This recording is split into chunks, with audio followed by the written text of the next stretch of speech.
தி living God's ministries சேனலை subscribe செய்து கொள்ளுங்கள்.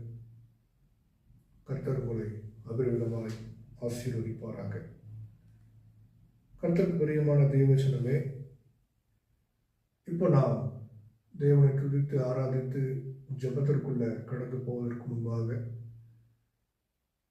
ஒரு க்ஷணம் தேவனை நோக்கி நாம் ஜெபிக்கலாமா?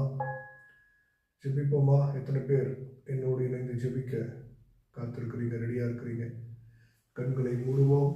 கண்களை மூடி தலைகளை தாழ்த்தி நாம் ஜெபிப்போம். கர்த்தருக்கு ஸ்தோத்திரம். வானாதி வானங்களையும் பூமியை படைத்த சர்வ வல்லமையுள்ள தேவனே, உமக்கு ஸ்தோத்திரம் அப்பா. பரலோகத்தில் இருக்கிற பரலோகத்தின் தேவனே, தகப்பனே, இந்த அருமையான நேரத்தில் கர்த்தாவே உம்மை நோக்கி நான் ஜெபிக்கிறேன். உம்மை துதிக்க, உம்மை ஆராதிக்க, உம்மோடு பேச எனக்கு கொடுத்த இந்த அருமையான நேரத்திற்காக நன்றி தகப்பனே. அப்பா பிதாவே என்று அழைக்கிற புத்திர சுவீகாரத்தின் ஆவியை கொடுத்திருக்கிறீங்கப்பா. அந்த புத்திர சுவீகாரத்தின் ஆவியின் அதிகாரத்தினால் நான் ஜெபிக்கிறேன். இந்த ஜெப வேலையில் என்னோடு இணைகிற ஒவ்வொருவரையும் நீங்கள் ஆசீர்வதிங்க ஏசப்பா.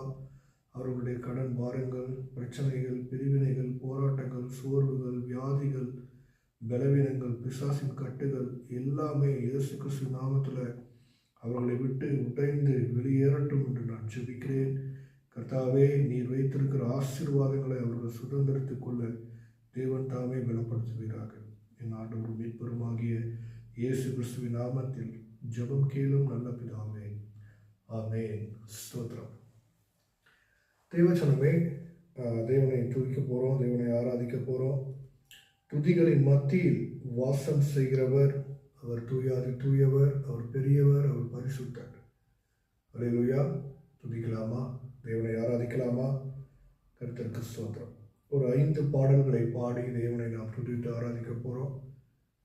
துதி ஆராதனை முடித்து நாம் ஜெபத்திற்குள்ள நாம் கடந்து போக போகிறோம். ஜெபத்தின் வேலையில் தேவனுடைய வார்த்தையை சொல்லி ஜெபிக்க இருக்கிறோம். இந்த ஜெப வேலையில் என்னோடு இணைத்துக் கொள்ளுங்கள். யார் யாருக்கெல்லாம் என்னென்ன இடத்துல என்னென்ன விளைவிடும் சோர்வுகள் இருக்கிறதோ என்னோடு இணைந்து நீங்கள் ஜெபிக்கும் போது பரிசுத்த ஆவியானவர் நிச்சயமாக உங்களுக்கு ஒரு விடுதலையை கட்டளையிடுவார். கர்த்தருக்கு ஸ்தோத்திரம். சரி, ஆண்டவரை துதிப்போமா? முதலாவது பாடல், உயரமும் உன்னதமுமான. அல்லேலூயா. தேவன் உயரத்தில் இருக்கிறார், அவர் உன்னதமான தேவன். அல்லேலூயா. பாடுவோமா? ஸ்தோத்திரம். இந்த மியூசிக்கு கைத்தட்டி இறைச்சல் போட்டுக்கிட்டு சத்தம் போடுறதே எனக்கு பிடிக்காதுங்க.